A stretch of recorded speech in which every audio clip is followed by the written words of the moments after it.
Perfecto. Muy bien, estamos entrando a la recta final con la última presentación, que esto es ya los criterios diagnósticos de la Asociación Americana de la Diabetes.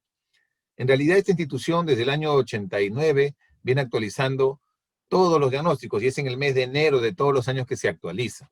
Si quieren ver las del 2021, enero, ya pueden acceder completamente gratuita a esa guía.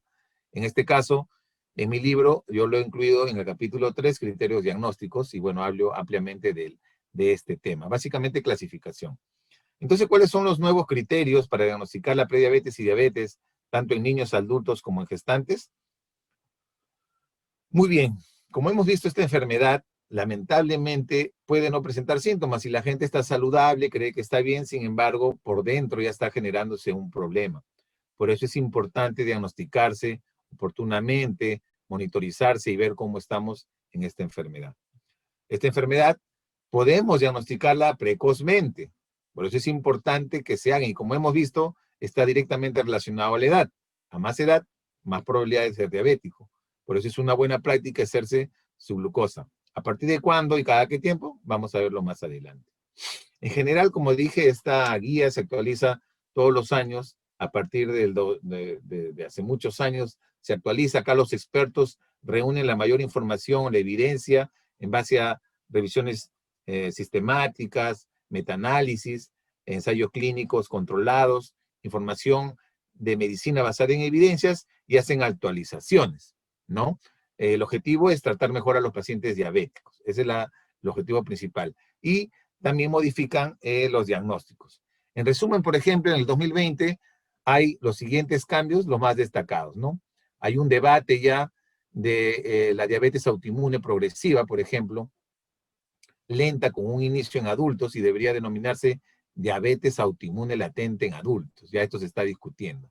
Otro tema importante y se agregó es que las pruebas de prediabetes o diabetes tipo 2 para mujeres con sobrepeso u obesidad deben de hacerse antes de embarazarse. O sea, si yo quiero embarazarme y soy mujer, debería estar ya previniendo la posibilidad de ser diabética o no. Algunas consideraciones para la diabetes en fibrosis quística y también para enfermedades relacionadas a problemas exocrinos del páncreas. Y por último, se ha hecho también ya un debate en relación a los diagnósticos para la diabetes mellitus gestacional. En realidad, esos son los 5 cambios puntuales y eso se verifica. Y aquí básicamente un cuadro donde están los puntos de corte o los umbrales para definir quién es diabético y quién no es diabético. Y como pueden ver, están incluidas las 3 pruebas que hemos mencionado. La guía no reconoce otras pruebas, no incluye otras pruebas. Incluye la prueba 1C, incluye la glucosa plasmática en ayunas, pueden leerlo, es literal, plasmática en ayunas, y la prueba de tolerancia oral a la glucosa. Y acá lo he puesto valores normales, valores de prediabético, es decir, una entidad que no tiene valores altos para decir que es diabético, pero que ya te está avisando puede ser diabético. Acá están los puntos de corte. Y por último, los diabéticos. Cada uno de manera independiente, si queremos interpretarla, o de la mano, 2 de ellos. Pero ya en detalle podemos ver aquí los que se utilizan tanto para diabetes como para la prediabetes, con algunas características puntuales, ¿no? Por ejemplo, ¿qué es lo que dice? Que si yo tengo un valor de glucosa alterada en ayunas o una prueba mayor a 6.5, si es un paciente que tiene un valor de 126 y no ha superado el umbral, ojo que cuando le digo el umbral renal me refiero a que el paciente está orinando glucosa. Si el paciente orina glucosa, es decir, mayor a 180, ese paciente ya tiene poliuria porque la glucosa arrastra agua. El paciente orina más.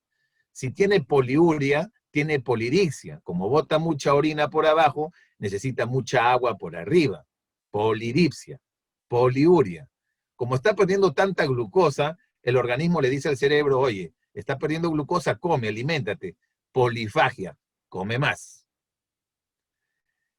Y comienza a generarse un hipercatabolismo, baja de peso.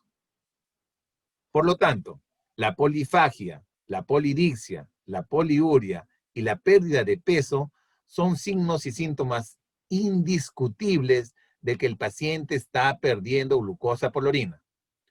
Por lo tanto, si yo tengo valores que están altos, como por ejemplo una glucosa mayor a 200, ese paciente no puede decirme que no tiene síntomas, es imposible.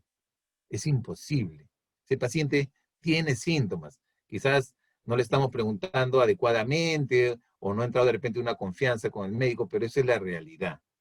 Ojo, estoy hablando de la glucosa en ayunas.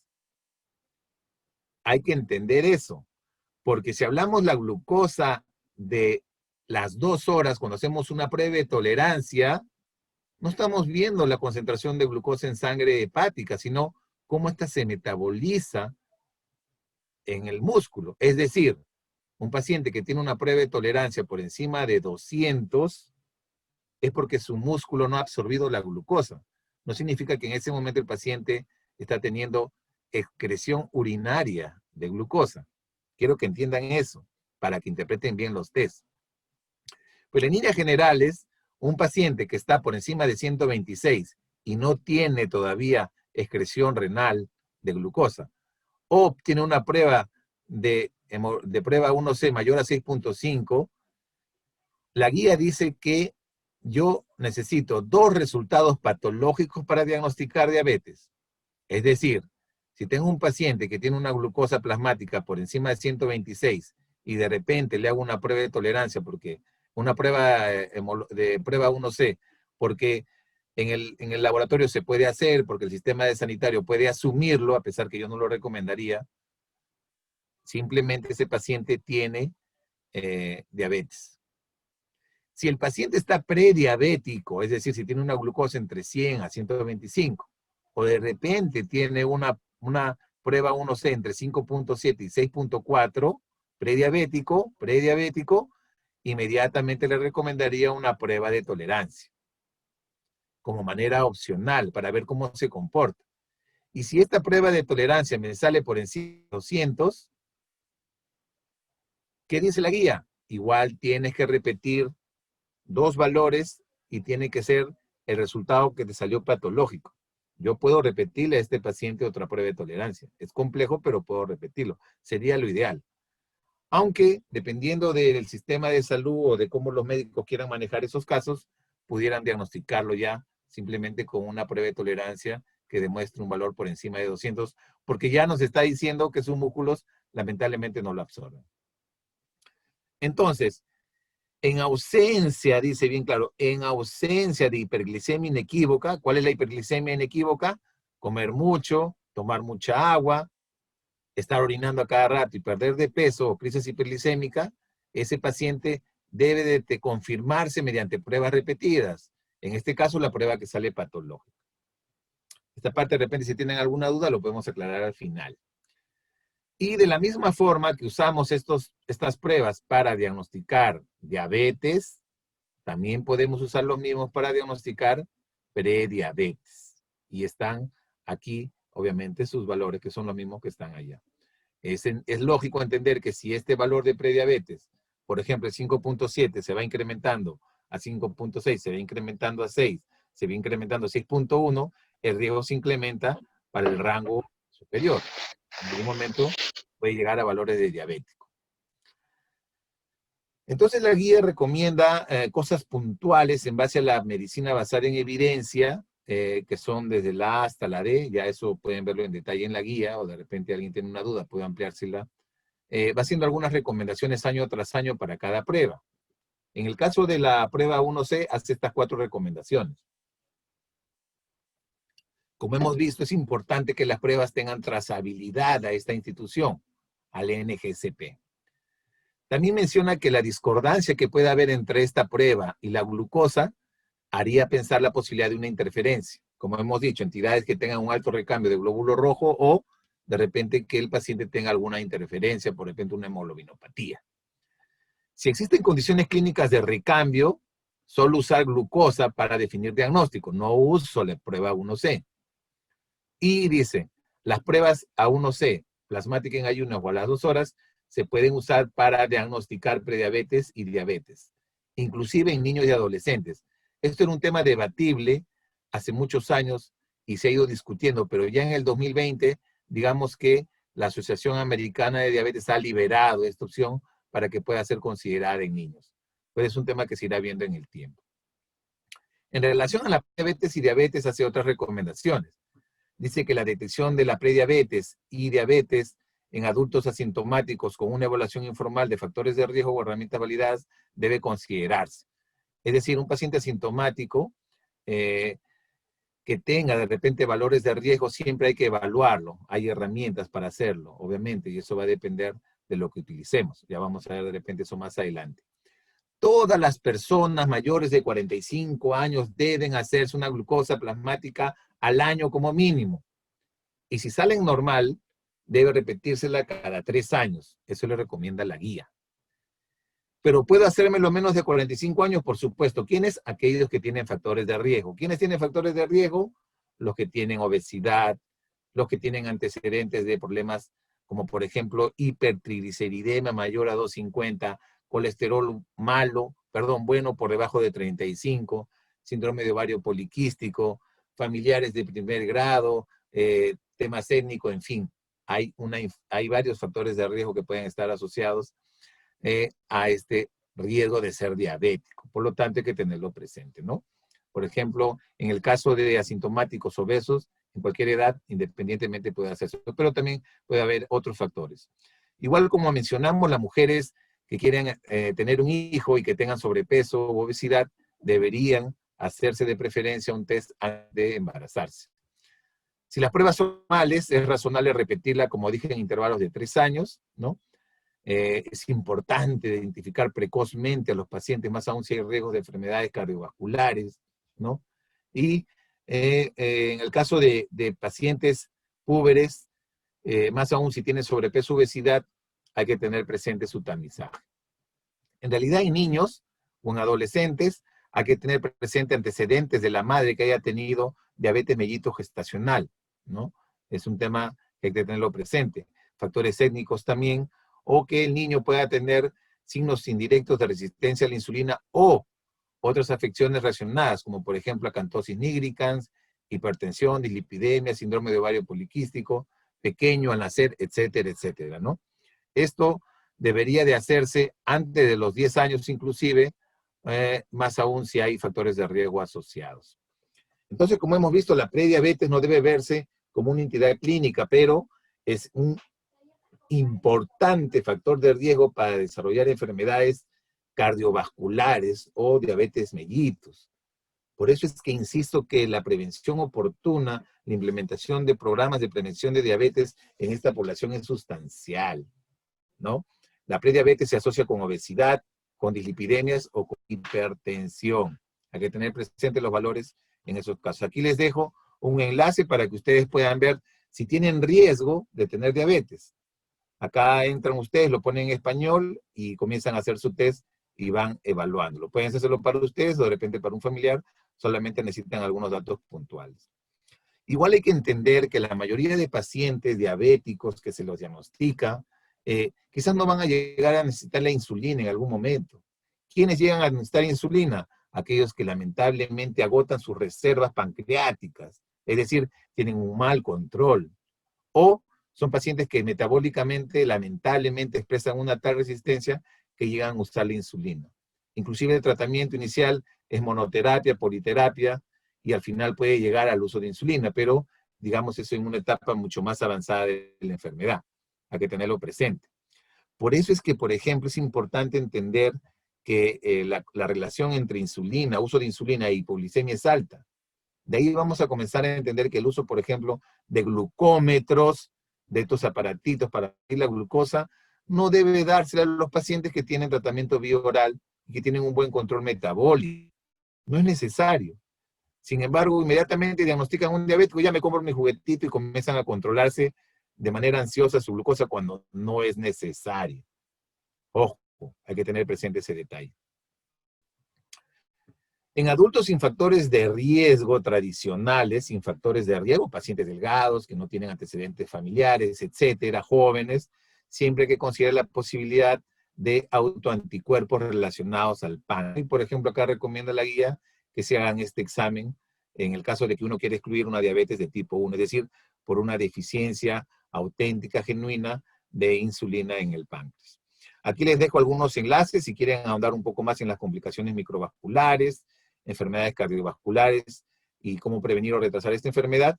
Pueden darle el clic aquí en estos enlaces y van a ingresar.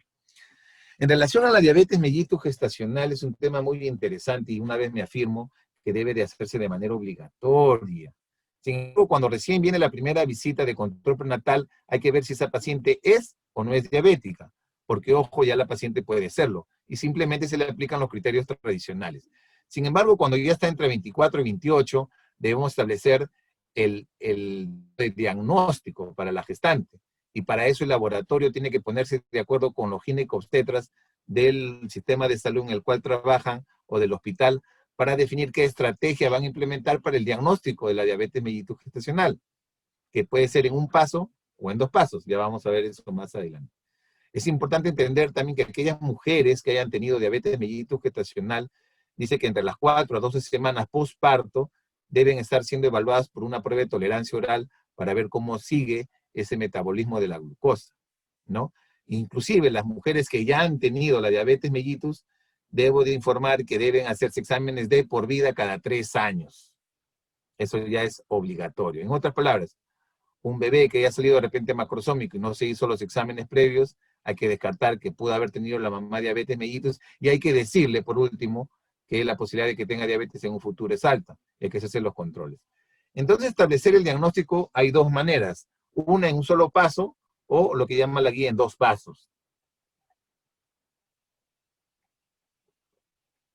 En el caso de un paso, aquí les traigo la imagen. Esta es una estrategia establecida en la cual viene la paciente y de frente se le cita el laboratorio, se le da una concentración igual que un paciente normal para la prueba de tolerancia de 75 gramos, pero la única diferencia es que se le va a tomar a la hora. En la tolerancia, el test de tolerancia o la prueba de tolerancia solamente son 2 glucosas, por favor. Si hay algún laboratorio, profesionales que están haciendo cada 20 y 30 minutos, no sé, no lo hagan, eso está muy mal.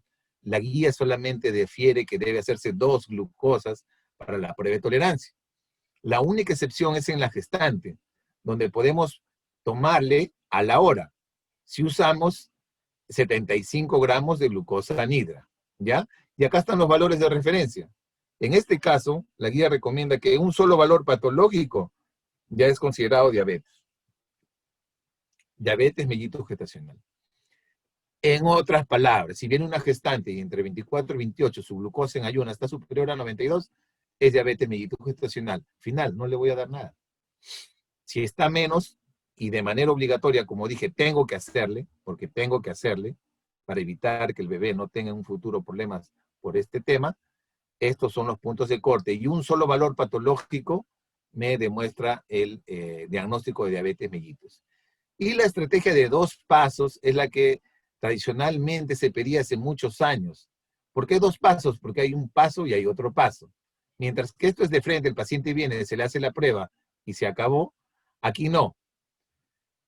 Pero tiene su lógica. ¿Y cuál es su lógica? La lógica es que esta estrategia en 2 pasos permite capturar el paciente de manera rápida. Es decir, si está en la consulta externa, yo inmediatamente lo mando al laboratorio y le doy una carga oral de glucosa anhidra de 50 gramos. Y esto es lo que se conoce como el famoso de test O'Sullivan, que ya, como les digo, dependiendo del laboratorio y de los ginecobstetras que desean, se puede hacer. Y acá es independientemente del ayuno.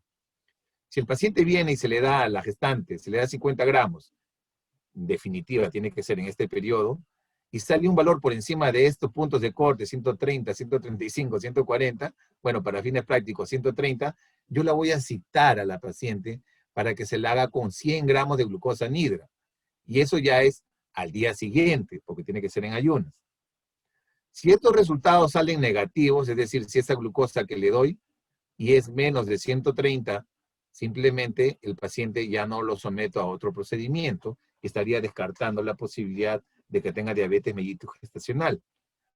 Sin embargo, si no es así, tengo que citarle al día siguiente y una vez más lo someto a los procedimientos que menciono y estos son los valores de corte. Y en estos puntitos de asterisco numeral, aquí están los criterios en base a la fuente que piden estos pasos. Conclusión, la diabetes mellitus gestacional obliga que en los laboratorios se haga al 100% de ellas la prueba de tolerancia oral a la glucosa. Muy bien, eso es más o menos lo que está relacionado al tercer capítulo del libro, y bueno, voy a darles de todas maneras un repaso muy rápido sobre el cuarto capítulo, que no era la idea de esta conferencia. Sin embargo, aquí he tocado varios aspectos. Uno de ellos importantes es ahondar un poco más en la prediabetes, comentarles que este es un estudio publicado en una revista de alto impacto de los Estados Unidos, donde hace una encuesta a médicos de atención primaria de los Estados Unidos para ver cuánto conocían de los criterios de diagnóstico para el diagnóstico de la diabetes. Encuestan a un promedio, mandan la encuesta a 1000, aceptaron cerca de 800, y al final contestaron todas las preguntas, un promedio de 300 médicos.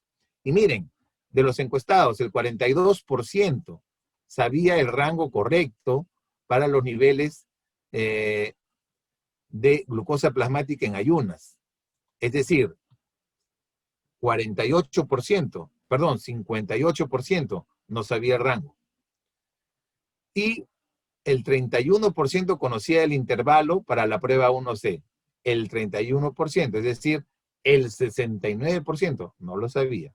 Miren, ¿cómo pasará esto? ¿Qué pasará en los países de medianos y bajos ingresos? Nuestros médicos saben realmente los puntos de corte con precisión. Y ojo que los criterios se repiten ya hace muchos años. Y ojo que con estos criterios uno va tomando decisiones e intervenciones. En ese aspecto, yo hace muchos años realicé justo un trabajo de investigación que gracias me permitió obtener un premio nacional con un simple artículo observacional, descriptivo, que lo hice ya hace muchos años y vi justo este tema, pero con un mensaje. Mi mensaje principal era esto, ¿no? De que debemos hacer un esfuerzo para tratar de identificar a los pacientes con mayor riesgo para desarrollar diabetes. ¿Y quiénes son? Los que tienen intolerancia.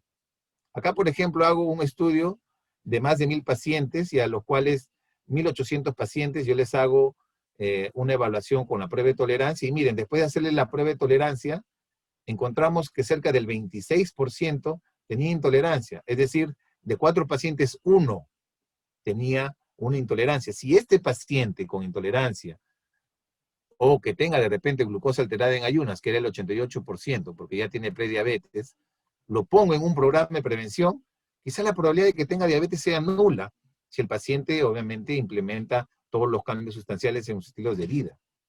Pero lamentablemente hasta el día de hoy, por ejemplo, en mi institución no se ha aplicado. En estos dos cuadros yo planteo un flujo de trabajo, y esto lo discutimos, bueno, con el Comité Nacional de Enfermedades Cerebrovasculares de mi institución, que es la Seguridad Social aquí en el Perú. Es una institución que tiene cerca de 11 millones de asegurados, y yo tengo la suerte de trabajar en una red asistencial que es la más grande del país, son cerca de 2 millones de asegurados.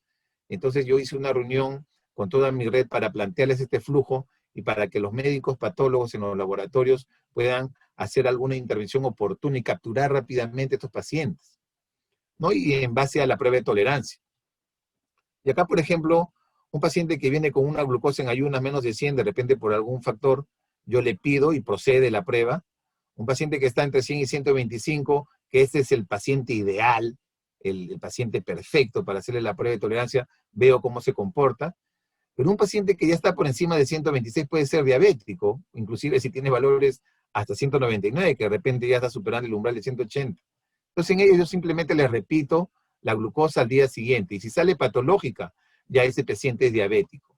En mi caso, yo lo atiendo en laboratorio y le digo al paciente, es el primer contacto que tiene para hacerle el diagnóstico, y después lo derivo ya a la consulta, que es el flujo normal, ¿no? Los pacientes llegan, vienen con solicitudes para que el médico los reevalúe. Simplemente yo refuerzo el diagnóstico y le digo, ¿sabe qué? Usted es probable que sea diabético, por los resultados ya confirmo, le digo indirectamente qué cambios tiene que hacer para modificar sus estilos de vida, pero ya tiene que usted seguir por su ruta. Si yo tuviera la oportunidad de referirlo a un programa de prevención, lo haría desde el laboratorio. Es ahí la importancia de plantear esta posibilidad. Y después, si el paciente tiene una glucosa mayor a 200, ya pues definitivamente este paciente es diabético. Sin embargo, ahí recomendaron repetirlo, yo en realidad no lo repetía, porque si este paciente tiene síntomas, ni qué decirlo. La misma guía dice que si el paciente tiene más de 200 y tiene síntomas, y que los tiene, porque ya está en el umbral renal, simplemente es diabético. Pero esta es la glucosa en ayunas. Ahora, en el mismo escenario, en estos mismos puntos de corte, voy a interpretar sus glucosas a las 2 horas. Si este paciente que tenía valores menores a 100, es decir, por este valor no es prediabético, yo tengo un valor normal, entonces el paciente simplemente lo voy a controlar en base a sus factores de riesgo. Si este paciente que ya es prediabético, porque está entre 100 y 125, le hago una prueba y sale normal, igual es prediabético porque tiene su glucosa alterada en ayunas y debería ya referirlo a este paciente a un programa de prevención, porque ya es prediabético por su glucosa en ayunas. Pero si este paciente le da ya intolerancia, es decir, a las 2 horas, comienza a tener problemas de absorción de glucosa en su músculo y me da un valor entre 140 y 199, yo le diagnostico prediabetes y tendría la prediabetes por la glucosa alterada en ayunas más la intolerancia. Este paciente es el paciente perfecto porque ya tiene 2 factores de riesgo en base a los test para hacerle una intervención más enérgica.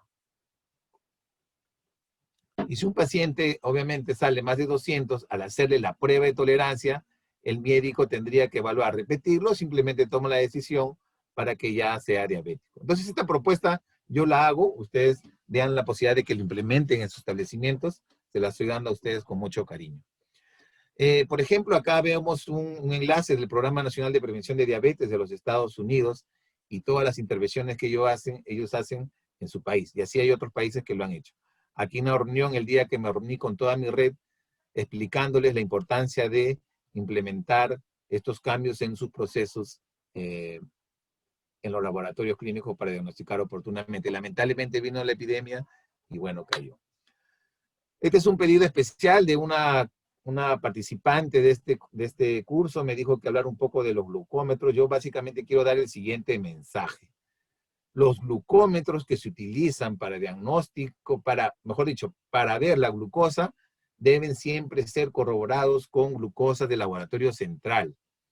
Y tenemos que ver que la variación entre el laboratorio central y los puntos donde se toman estas cosas no deben superar un 20%, por ejemplo, según las vías actuales, ¿ya?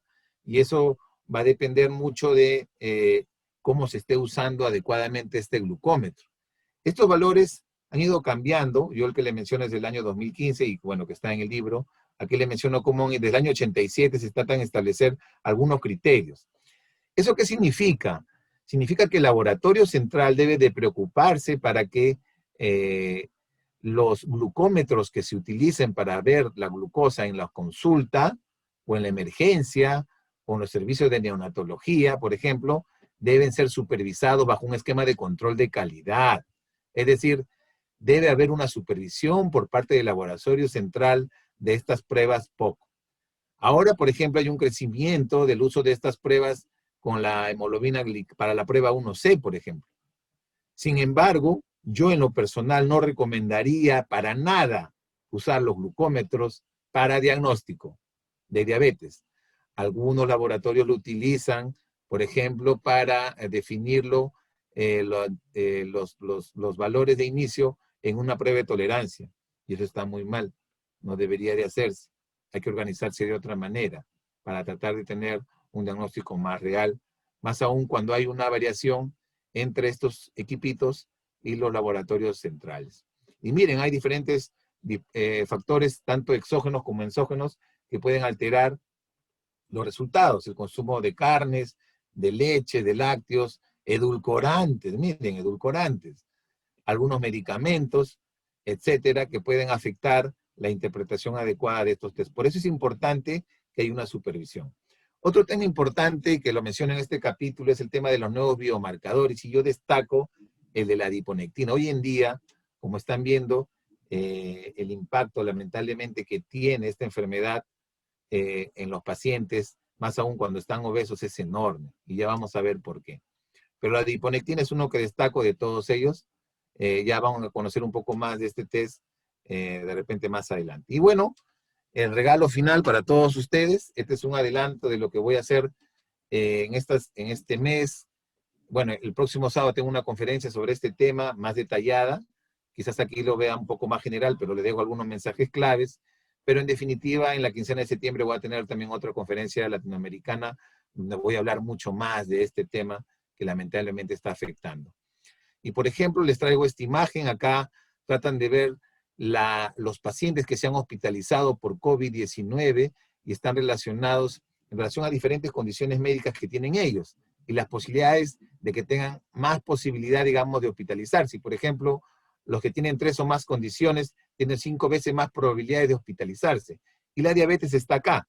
Un paciente diabético, más aún si está mal controlado, tiene 3 veces más posibilidades de hospitalizarse que otra persona, por ejemplo, que no es diabética. El asma, hipertensión, obesidad, enfermedad renal, obesidad mayor a 40, 2 condiciones, 3 condiciones, se asocia obviamente a un mayor riesgo de hospitalización. Y lamentablemente el espectro clínico de esta enfermedad es heterogéneo, pues, ¿no? Van a haber pacientes que hacen síntomas leves o algunos que van a entrar en una muerte por unas dormentes tiroideas y que ingresen inclusive a unidades de cuidados intensivos y es mucho más agresivo. Pero hay predictores de mayor mortalidad, uno de ellos la edad, antecedentes de diabetes y otras comorbilidades se juegan entre las mismas. Hay una serie de factores que hacen que un paciente diabético tenga mayor susceptibilidad para tener esta infección. Y miren, tienen una eficiente entrada del virus, tienen una disminución en la capacidad de poder hacer un aclaramiento viral, tienen una mayor afinidad que permite la afinidad de la unión del virus a las células. El antecedente de enfermedades cardiovasculares por el daño endotelial que existe en estos pacientes también lo predispone. Y una alteración inmunitaria interesante, disminución de la respuesta de los linfocitos T, que en un inicio puede ser las T citotóxicas, como saben, en el inicio de la protección inmunológica también intervienen. O, lamentablemente, tienen una mayor susceptibilidad a la tormenta de citoquinas. Y esto hace de que los mecanismos subyacentes relacionados a esta evolución estén asociados directamente a un deterioro en la respuesta inmune. Miren, una inflamación crónica, y este tema es importantísimo más aún si es obeso. Por decirlo así, el paciente obeso ya está inflamado lamentablemente. Y encima el COVID, peor. Por eso es que son los pacientes que más están siendo afectados duramente en esta pandemia. Por ese concepto de que ya están inflamados simplemente. Y la obesidad, como hemos visto, se asocia a la diabetes.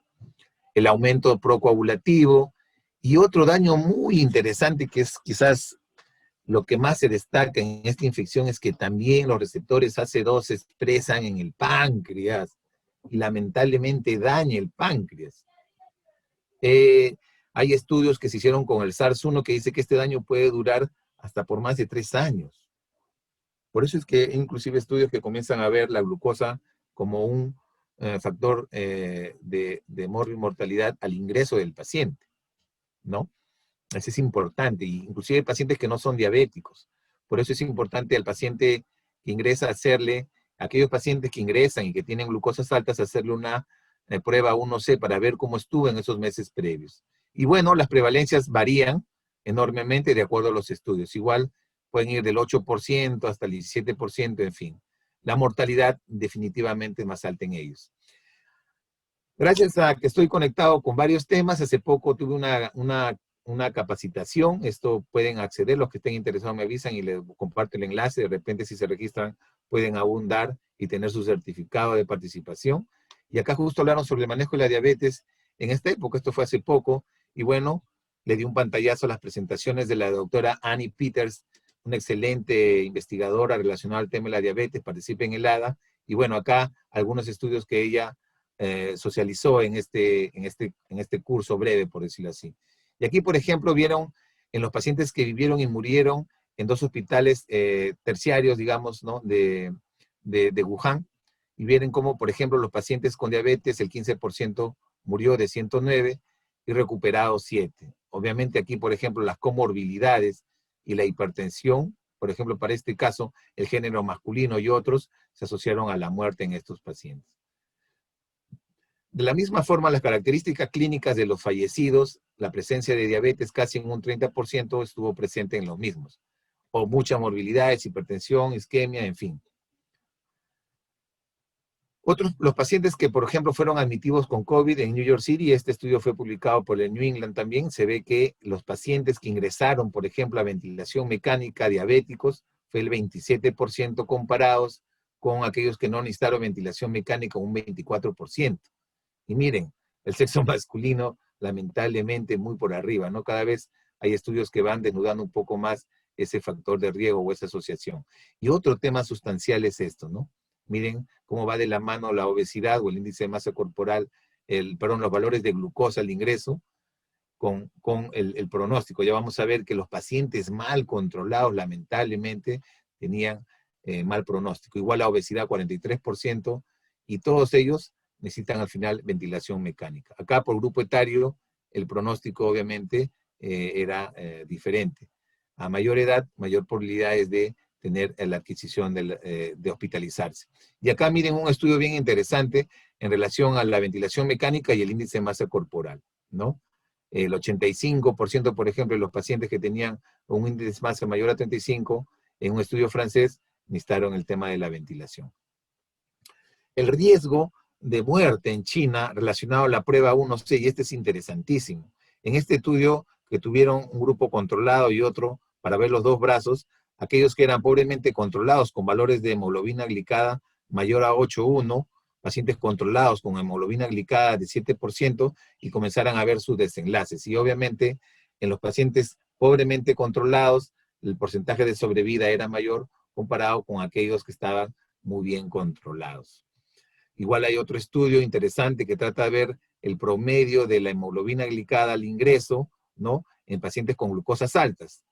Aquí simplemente con glucosas altas tratan de hacer la comparación y ven, por ejemplo, que pacientes que tienen glucosas, hemoglobinas glicadas, perdón, o proteínas aún no sé, de 8%, comparado con el 5,8 al momento de ingresar, y ambos con medias, digamos, elevadas de glucosa. Acá, glucosas más altas, hemoglobinas glicadas más altas o proteínas A1C. Y eso al final se desencadenó en el impacto. Y bueno, en realidad ellos hacen algunas recomendaciones estrictas y el mensaje básicamente es que si conocen a un paciente diabético, tiene que tener un control estricto de su glucosa. Ese es el mensaje, un control estricto, óptimo de su glucosa para evitar un desenlace fatal por esta infección.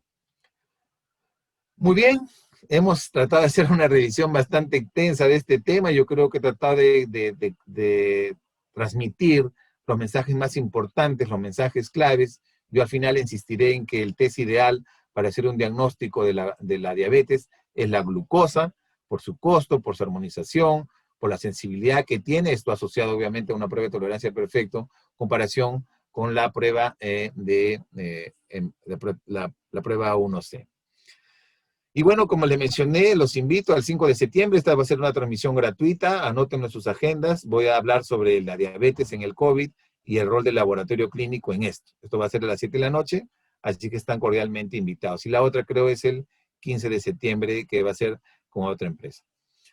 Muy bien, comentarles que esta era mi etapa tentativa, de repente, de mi libro inicial, donde yo quería hablar sobre las enfermedades no transmisibles, que son las que están lamentablemente matando a la población. Diabetes, enfermedad y enfermedades cardiovasculares son las que más están afectando en el mundo y son las que deberían ser tratadas de manera oportuna. Sin embargo, visualizando el libro, iba a ser un libro bastante grueso, y bueno, a veces leerlo puede ser un poco más complejo, así es que decidí hacerlo en 3 libros. Por eso es que les presento mi libro, que es el primero de una trilogía, y está enfocada en la diabetes.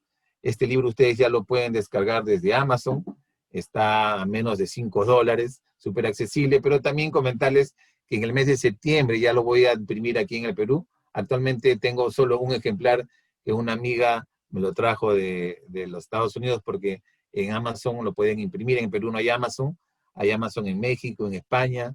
Bueno, ahí pueden imprimirlo, van y lo piden, pero aquí tendrían que pedirlo. Pero igual una amiga que está en el grupo aquí viendo ha podido adquirir una desde Estados Unidos y lo ha pedido, ¿no? Entonces yo los invito, pueden descargarlo, está accesible, simplemente tienen que instalarse su aplicativo Kindle, que es la biblioteca digital de Amazon, y simplemente a proceder su descarga y ya pueden disfrutar. La ventaja del formato del ebook es que pueden ingresar a los links simplemente con hacerle clic. En el físico obviamente eso no van a poder hacerlo. Y la otra ventaja es que lo voy a actualizar todos los años, esto lo voy a actualizar para el próximo año, donde ya voy a actualizar en base a la guía de la 2021 y el capítulo del coronavirus, o sea, el COVID en la diabetes que no está. Bueno, muchísimas gracias por su tiempo. Lamentablemente me extendí un poco más, pero ha sido por el tema del ingreso al inicio, así es que a partir de este momento dejo a todos ustedes que puedan hacer sus preguntas. He tratado de abordar todo lo relacionado a la diabetes. Espero haber, no sé, satisfecho sus expectativas. Esto está grabado en realidad, así que no hay ningún problema, esto está grabado. Lo van a poder ver por un tiempo y quizás en algún momento lo pueda subir a mi canal, así que van a tener un promedio de 2 semanas para que puedan ver los videos cada vez que lo necesiten. Y bueno, los que están en el paquete premium les voy a compartir las presentaciones de las que han podido disfrutar en este evento. Agradecer infinitamente a todos ustedes por su participación y bueno, quedo a las preguntas, pueden abrir su micro si desean o voy a comenzar a contestar las que ya veo que están por aquí. Doctor, buenas noches. Sí, Omar, ¿qué tal? ¿Cómo estás? Dime. Buenas noches. Bueno, en primer lugar, felicitarlo. Una exposición, se podría decir, bien concisa y excelente, ¿no? Determinar los puntos claves de lo que es la diabetes. Yo tengo varias preguntas, pero a ver, voy a empezar con una que es hablando sobre los glucómetros. Diga. Lo que pasa es que, bueno, particularmente en el establecimiento donde yo trabajo, ¿no? Para realizar, por ejemplo, una glucosa tanto a un diabético o de repente las gestantes, bueno, tenemos solo el glucómetro. Entonces, se necesitaría adicionalmente el glucómetro. Lamentablemente no, en todos los establecimientos de salud, sobre todo de primer nivel, no se cuenta pues con al menos el equipo necesario, que es un equipo al menos semiautomatizado, ¿no? Entonces, siempre envían Mira, solamente el glucómetro. ya, Entonces, ¿qué para podría...? responderte eso simplemente, no hay problema, o sea, uno puede usar estos equipos. Idealmente los puede usar en el escenario de la oportunidad de la atención, pero hay que ver cómo se comporta. Y para ver tú cómo se comporta, por lo menos comienza a tomarles 2 muestras a esos pacientes, una muestra en tubo, sácale la sangre capilar y después esa muestra que le tomaste en tubo, mándalo a un laboratorio que tenga glucosa y lo procesas, tendría que centrifugarlo de la manera correcta y tomar el tubo correcto, y después comienzas a ver. Yo Como voy un a control de después, calidad. claro, correcto, y tienes que ver simplemente que la mayoría de esos resultados, que es más del 95%, no se alejen en un porcentaje determinado comparado con el laboratorio central. Es lo único que tienes que hacer para garantizar que ese aparatito está funcionando bien. De lo contrario, no. De lo contrario, estás haciendo algo a ciegas y puedes más bien Exacto. estar infradiagnosticando o sobrediagnosticando a los pacientes. Ok, doctor. Bueno, voy a dejar A a ver ver, si tienen más preguntas. sí, sí. Acá, bueno, hay acá una pregunta de María Jacqueline. Dice, doctor Figueroa, muchas gracias. Quisiera saber si los pacientes con COVID han encontrado alguna diferencia en amor y mortalidad entre los que tienen diabetes mellitus 1 y los que tienen diabetes mellitus 2. Bueno, en líneas generales, un paciente diabético 1 o 2 debe estar bien controlado. Y si está mal controlado, lamentablemente lo va a afectar. En realidad no he visto el detalle de 1 o 2, pero lo que sí está escrito en la literatura claramente que un paciente diabético mal controlado con glucosas altas, hemoglobina, proteína A1C alta, ese paciente va a tener un mal pronóstico, porque la glucosa se le va a disparar y el manejo metabólico va a ser más diferente, va a ser más complejo. ¿Por qué realizar el test entre las 24 y 28 semanas? Correcto, es que porque en ese momento estricto es donde se puede ver con mayor plenitud la alteración del metabolismo de la glucosa. Básicamente es por eso que recomiendan en ese momento hacerlo de manera oportuna. El tema es que lo hagan. Y ustedes ven en sus laboratorios o en sus establecimientos a cuántas gestantes les hacen su prueba de tolerancia, tendrían que comenzar a averiguar sobre ese tema. Después, ¿qué sugiere hacer si hay discordancia entre los resultados de hemoglobina y glucosa? Simplemente usar glucosa. Nada más, no hay otro. Hay que ver bien mucho la hemoglobina glicosilada, la prueba 1C, hay que entender que es una prueba que tiene que tener un buen control de calidad.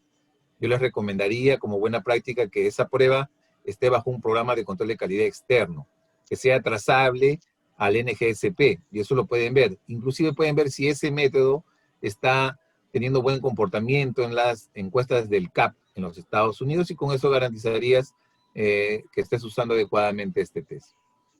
¿Por qué algunos pacientes tienen glucosa basal de 110 y postprandial 98? Bueno, supongo que la postprandial te refieres a la de las 2 horas, y como dije, son dos cosas diferentes. La glucosa basal ve el comportamiento de tu hígado y producir glucosa. La glucosa de la tolerancia es una glucosa que te ve el comportamiento de la absorción al músculo. Un paciente que tiene un valor aquí de glucosa basal es porque su hígado está produciendo mucha glucosa. Si yo le doy su test de tolerancia, su prueba, una sobrecarga, voy a ver cómo se absorbe esta glucosa en el músculo. Si sale por abajo, debo de entender que se está absorbiendo adecuadamente a nivel ¿Puedes muscular. hablar ahorita para llamarte? Si está por arriba, en definitiva es porque ya hay alguna alteración o una disfunción. Esa es la diferencia, nada más. Entonces, hay que interpretarlos adecuadamente. Hay que interpretar adecuadamente esos tests. Muchas gracias, Liliana. Dice, excelente presentación. Tenemos casos de pruebas rápidas para pacientes diabéticos que solo anticuerpos IgM con lecturas bajas. A ver. Bueno, en general, las enfermedades crónicas, hipertensión, diabetes o algunas de ese tipo, van a generar alguna alteración en la respuesta serológica. Los pacientes con enfermedades crónicas tienen más dificultades para producir anticuerpos. Por lo tanto, en ellos podemos esperar un comportamiento serológico diferente. Hay que tener presente eso porque los anticuerpos son proteínas y a veces simplemente hay problemas de síntesis. Acuérdense que hay pacientes que no hacen anticuerpos, y eso no significa que no tengan una inmunidad, porque van a tener de repente una respuesta adaptativa inmunológica con sus linfocitos T, ¿ya? Eso en realidad tendríamos que ver. Carlos dice, buenas noches, doctor, tengo 2 preguntas. Carlos, hazlas. Las espero. Doctor, soy Carlos Dupeirá. Le hacía ¿Qué una tal? pregunta referente a los valores, y digamos, de hemoglobina glucosilada, y digamos, en las zonas de altitud, ¿no? Llámese Puno. Creo que no sé si habrá un estudio, porque es importante saberlo, porque usted sabe que la hemoconcentración es más elevada y obviamente puede variar. No sé si hay unos valores referenciales. La verdad, muy interesante tu pregunta, y es la primera vez que me la hacen. Sería cuestión de ver cómo se comporta este test en altura, pero una vez más repito, las principales interferencias de estos test son donde hay un recambio, digamos, acelerado, un recambio constante de los glóbulos rojos. En el caso de la altura, como sabemos, se relaciona un hiporcemia y un aumento de los glóbulos rojos, y no necesariamente está asociado a un recambio. El recambio sí es un problema, transfusiones, problemas de hemólisis constantes, enfermedad renal donde son sometidos a hemodiálisis. En esos campos sí se ve, y las hemoglobinopatías, que afortunadamente nuestra población nacional no es tan alta. Pero es un tema interesante a explorar, ¿no? Sería cuestión de ver ese tema. Más bien, si conocen a laboratorios de altura, yo no he visto en realidad en el contenido que aclaren ese tema en relación a la prueba 1 como algo a tenerlo presente. Sí, se habla del tema de en los niños o adolescentes, el comportamiento, pero en tema de altura no he visto hasta la fecha, pero sería un tema interesante a analizar. Al menos a mí ya me generaste la curiosidad. Otra Gracias, pregunta, Carlos. disculpe, Ya. otra pregunta. Bien. La pregunta era sobre las pruebas de glucosa que se hacen para post desayuno y post almuerzo. Y digamos, ¿qué opinión tiene? Ya, Digamos, hay mucha correcto, variación con un paciente, correcto, al correcto. menos.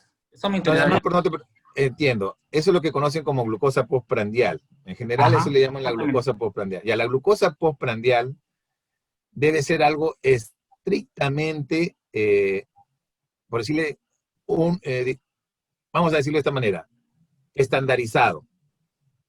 ¿Qué pasa? Dicen, señora, voy a tomar desayuno, y de repente para la señora tomar un desayuno es un tremendo sándwich con su medio litro de jugo, más de repente un par de huevos, ya la señora se ingirió por lo menos 1.500 calorías en un desayuno. Por otro lado, también puede haber una paciente que su desayuno de repente es un vasito con jugo y se acabó. Entonces puede haber mucha, digamos, variación del concepto de desayuno. Por eso es que yo, en la menos en mi laboratorio, todos los que vienen con glucosa postprandiales, se le debe hacer simplemente con 75 gramos de glucosa nídera a todos. Y eso lo hago. Ahora, En realidad las glucosas postprandiales no deberían hacerse en un laboratorio central, no deberían hacerse en un laboratorio central. Bastaría con decirle al paciente si es que de repente tiene o no un glucómetro, y le aseguro que muchos diabéticos lo tienen.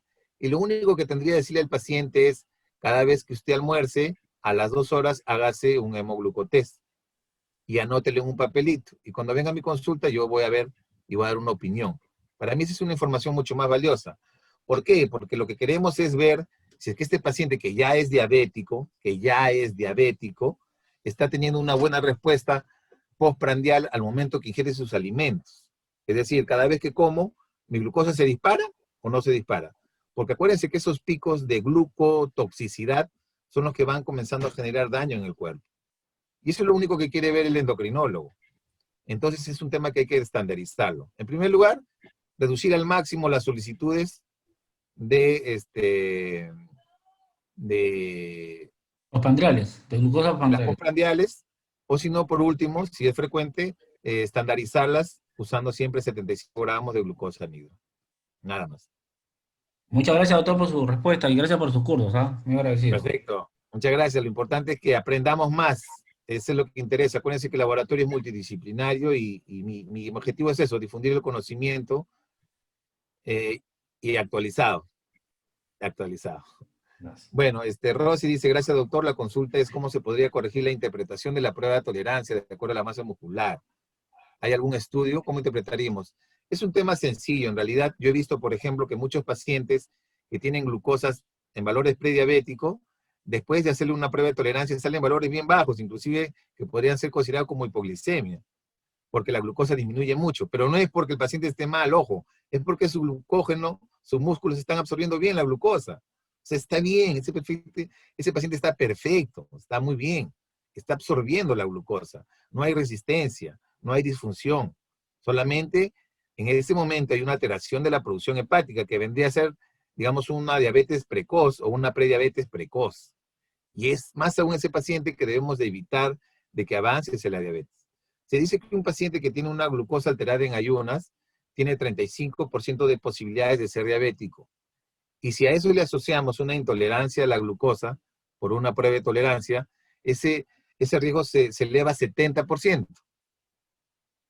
¿Y en qué tiempo un prediabético se hace diabético? Entre 3 a 5 años. Y eso se ve claramente. Si un paciente prediabético no tiene intervenciones, el paciente evoluciona a la diabetes, lamentablemente.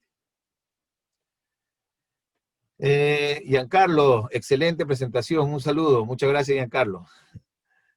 Carlos, bueno, ya hablamos de esa pregunta. Liliana, el protocolo para hacer la prueba de tolerancia, no, en pacientes no gestantes. Error, pues, error. Una prueba de tolerancia oral a la glucosa en un paciente adulto o pediátrico solamente son 2 glucosas, la basal y a las 2 horas. La guía es explícita. En ningún lugar hay valores de referencia para los 30, los 60, los 90 minutos. No existe. Ese es un concepto del año de 1960, donde evaluaban la curva a la tolerancia. Y muchos médicos que ya tienen algunos años de experiencia lo piden. Y simplemente hay que no hacerlo. Acuérdense que los dueños de los test somos nosotros. El laboratorio dice, no lo hago y no lo hago. Converso primero, lo actualizo, lo informo y simplemente no lo hago. Pero hay que dialogar, hay que explicarles. ¿Por qué? Porque no tiene utilidad, no es interpretable. Los valores se interpretan la basal y a las 2 horas. En el caso de la gestante es la excepción, porque en el caso de un paso se le agrega una prueba a la hora, y en el caso de los 2 pasos se le agrega una prueba a la hora y a las 3 horas, en la de 2 pasos, ¿no? Entonces, es la única diferencia, pero un paciente normal solamente son 2 tests. Yo lamento, a veces en los laboratorios privados siguen haciendo 4 glucosas, de repente con otra finalidad, pero la verdad es que solamente son 2. Y nada más. Encima que el paciente se lo va a agradecer porque le evitas pinchar 4 veces. Sobre las pruebas de glucosa, post-desayuno y post-almuerzo, bueno, ya hablamos al respecto. Rosy, gracias. Otra consulta. En pacientes con glucosa en ayunas normal, con prueba de tolerancia en valores de prediabetes, ¿es recomendable repetir la prueba para el diagnóstico? No. Si sale prediabético o intolerante, es prediabético. Y eso es frecuente, ¿eh? No crean que es un hallazgo infrecuente, porque como les repito, La prueba de tolerancia es más sensible que la glucosa. Esa es su finalidad. Si hay un paciente con valores valores normales con la glucosa y tiene factores de riesgo, tengo que hacerle una prueba de tolerancia y vamos a ver cómo se comporta. Aide pregunta, paciente en debut de diabetes tipo 2, se inicia tratamiento y según guías nacionales el reajuste de dosis es según control. Y nos indican hacer a los 15 o 30 días. ¿Se debe realizar con glucosa en ayunas o con la prueba A1C? Bueno, en 15 o 30 días no vas a ver una variación sustancial de la prueba A1C. Y acuérdense que el monitoreo del paciente diabético es con la prueba A1C. Pero al menos deberíamos esperar un tiempo razonable para ver cómo se ha unido esa glucosa de manera irreversible a la glucosa. Yo para comenzar a ver la intervención en un paciente y ver el éxito del tratamiento, tengo que pedir la prueba A1C, no hay otro test. Hay otras pruebas, hay otras proteínas glicadas que pudieran pedirse, pero en realidad esa es la ideal. Después dice Sergio, a ver, oí en su gran presentación que el COVID daña el páncreas y está dando tratamientos contra el COVID usando corticoides, pero en algunas literaturas mencionan que es diabetes farmacológica por corticoides. ¿Estaría induciendo o sería un factor de riesgo? Bueno, en realidad sí, el uso de corticoides se está dando, pero no a todos los pacientes se está dando corticoides, en realidad son a los pacientes hospitalizados, muchos de ellos diabéticos. Pero la diabetes por corticoide se tiene que esperar un tiempo en el cual el corticoide comience a generar esta alteración. En líneas generales, los estudios se han enfocado cómo está la hemoglobina glicada en pacientes diabéticos al ingreso, ¿no? Inclusive hablan de puntos de corte que se asocian a morbo y mortalidad. Pero es un tema interesante explorar este detalle. En realidad, no lo he visto, déjame revisarlo y de repente para la conferencia del sábado próximo puedo aclarar esa duda. Te invito a que veas esa conferencia. Buenas noches. Al dar la sobrecarga de glucosa, ¿es posible que el paciente se descompense? La verdad, la pregunta es simple. ¿Cuántas calorías le estoy dando a un paciente en una prueba de tolerancia? Fácil. Multiplican 75 gramos por 4 calorías y es 300. Un desayuno normal, ¿cuántas calorías tiene? Te aseguro que más de 300. Por eso es que es innecesario dar glucosa anhidra a pacientes que tienen más de 126. Entonces un paciente con más de 126 no se me va a descompensar nunca porque no le voy a dar nunca. Un paciente con más de 126, lo único que tengo que repetirle es su glucosa. Si la glucosa sale patológica, listo, diabetes, final. No más, ¿para qué voy a hacerle una prueba de tolerancia? Si usted piensa que porque tiene de repente 150 le voy a hacer una prueba de tolerancia, no, pues ya es diabético. Es innecesario. Pero igual, 75 gramos de glucosa anhidra no descompensa, salvo que un paciente pues tenga valores por encima del punto de corte para cetoacidosis, sino que es 250. Después me preguntan, a ver, esto creo que ya respondí. Ya. Las gestantes, dice, ¿también se les debe indicar que aumente su ingesta de carbohidratos? Sí, claro, a todos los pacientes se les debe indicar que consuman carbohidratos. ¿Por qué? ¿Por qué yo le pido a un paciente que coma más carbohidratos para hacer una prueba de tolerancia? Invito a cualquiera del grupo que lo haga ahorita, hable el micrófono y me lo explique. Si no, le dejo al menos ese bichito de curiosidad que averigüen por qué tengo que darle yo a un paciente que va a hacer una prueba de tolerancia más carbohidratos te darías antes del test.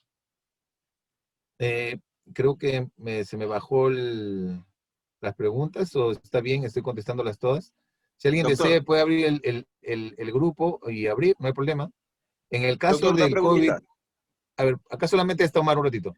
En caso de pacientes COVID con diagnóstico de diabetes, ¿aumenta la coagulopatía de marcadores? Veríamos, sí, como dije, como les comenté, los pacientes diabéticos lamentablemente tienen un mayor riesgo procoagulante. Probablemente se incrementaría. Habría que evaluar en el caso de ellos. Dime, Omar.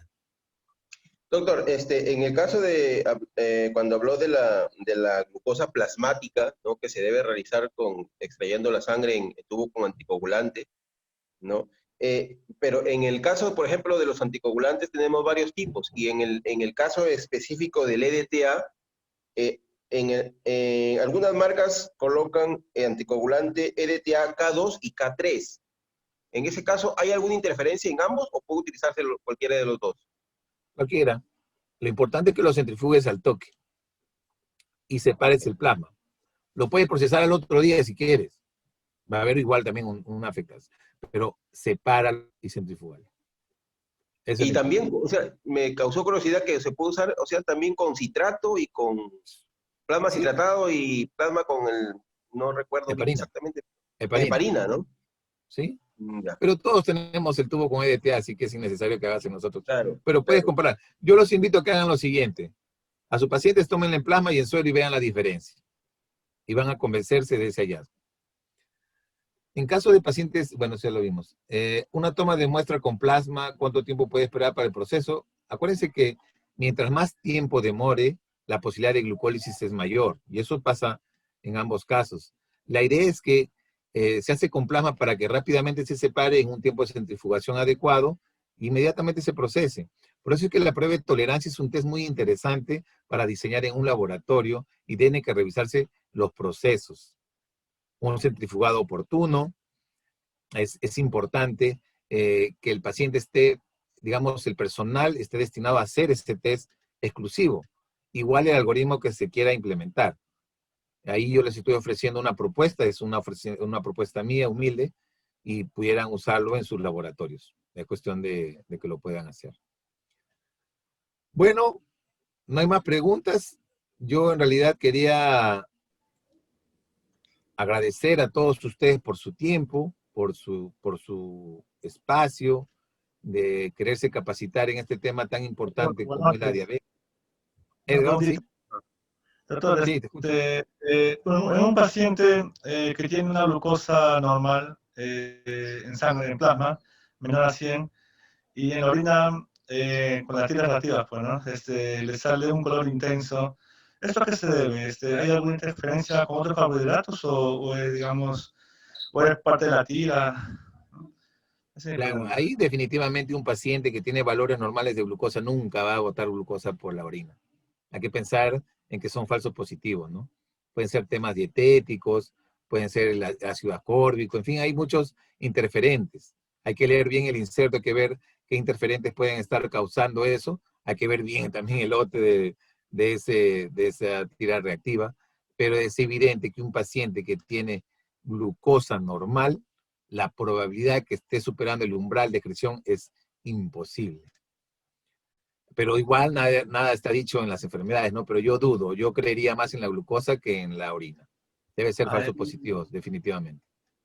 Y en cuanto al reporte, igual tenemos que reportar con glucosa por cruces o... No, si es un paciente que tiene glucosas normales y está teniendo, hay que descartar eso, no debe liberarse esa glucosa. Por último, hay también otras metodologías, ¿no? Pueden ver las sustancias reductoras, Benedict, etcétera, que puedan permitir la detección directamente.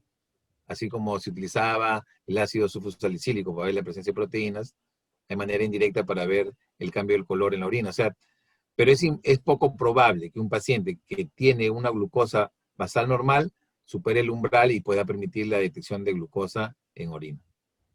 Gracias. Muchas gracias, Liliana. Y bueno, como les seguía diciendo, en realidad este curso ha sido realizado con mucho cariño para todos ustedes. Mi correo lo tienen. En cualquier momento pueden escribirme si hay una consulta. El grupo de WhatsApp queda. También si tienen alguna duda o inquietud. Yo siempre estoy a disposición de los profesionales de la salud, de la medicina de laboratorio con mucho cariño.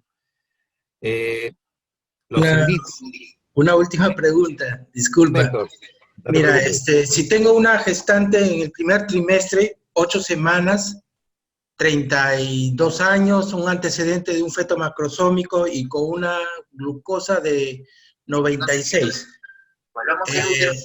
¿Amerita hacer el test de tolerancia en el primer trimestre? Ahí hay que descartar, Héctor, ahí hay que descartar que la gestante no era diabética para empezar. Por eso es fundamental que en el primer trimestre, en contacto, en el control prenatal, se pueda hacer rápidamente una evaluación de que si es o no es diabética.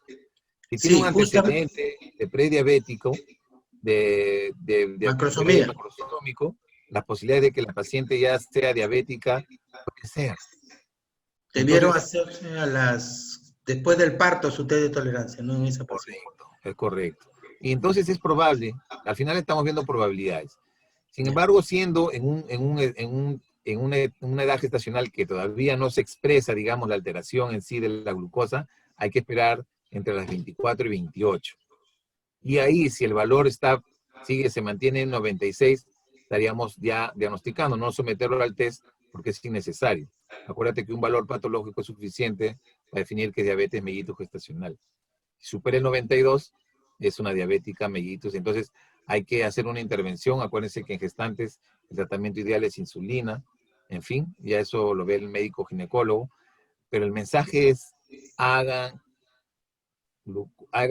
prueba de tolerancia a todas las gestantes. Ese es el mensaje principal.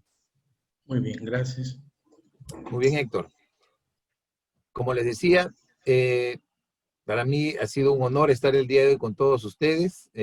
Agradezco su paciencia al inicio, pero bueno, hay que identificarse bien. Es la única manera de controlar, de que no se compartan los enlaces en Zoom, ¿no? Y yo, bueno, agradezco a todos ustedes por su tiempo, por su paciencia. Espero que hayan aprendido mucho de esta enfermedad. Comentarles que el próximo año voy a hacer un libro donde voy a hablar de las enfermedades cardiovasculares en la medicina de laboratorio, ese es su nombre. Entonces, va a basarse mucho en mi próximo curso, que es justo desnudando las enfermedades cardiovasculares. Yo, en realidad, les voy avisando con tiempo. Este curso lo voy a hacer a fines de octubre, y ya en su momento se les irá viendo en mis redes sociales mi información. La idea es que este año sí o sí tengo que tratar de actualizar todo lo que son las enfermedades cardiovasculares y la enfermedad renal crónica, que también tengo experiencia manejando estos pacientes. En especial la enfermedad renal crónica, que va a ser el libro que voy a hacer ya en el 2022. En el 2021, enfermedades cardiovasculares en la medicina de laboratorio, ya le voy avisando con tiempo. En realidad, es mi objetivo hacer esta trilogía, aterrizarlo de manera plana a los profesionales de la salud, en especial a los profesionales de medicina de laboratorio, y ese es mi mensaje. Mi correo es patólogoclínico@gmail, mi personal. También tiene mi número de WhatsApp porque con todos nos hemos escrito, así que no tengan ninguna duda en escribirme. Agradezco a todos por su participación, por sus palabras. Capacitémonos. Yo los felicito a todos ustedes por estar aquí, fortaleciendo sus competencias, es lo ideal. También los invito a que lean mi último artículo, ya está publicado, y hablo sobre el diagnóstico de los servicios de patología clínica en el Perú. Pueden descargarlo, quizás se lo voy a compartir en un próximo correo. Y bueno, invitarlos a que me sigan por mis redes sociales. Tengo el canal en YouTube, me pueden encontrar, pongan Luis Figueroa Montes y van a ver los videos que están subidos. Se está haciendo mucha actividad, hoy día conferencias. Hace poco estuve haciendo una a toda Latinoamérica, más de 2.000 participantes. Para mí en realidad ha sido un honor hacerlo. Y están pues siempre cordialmente invitados a que se suscriban a mi canal en YouTube, me sigan por mis redes sociales, en fin. Ya no quiero aburrirlos más. Gracias por su tiempo. Espero que esta información les haya servido de mucho. Para mí ha sido un honor estar con todos ustedes y será hasta un próximo curso. Un abrazo, cuídense mucho, cuiden a su familia y ayuden a salvar vidas, que es lo que estamos haciendo cada día como profesionales de la salud. Un abrazo y los espero en un próximo curso. Acuérdense que este video se lo voy a dejar para ustedes sin editar, y van a poder acceder a él por un periodo de 2 semanas, y de ahí probablemente ya de la nube se descarga.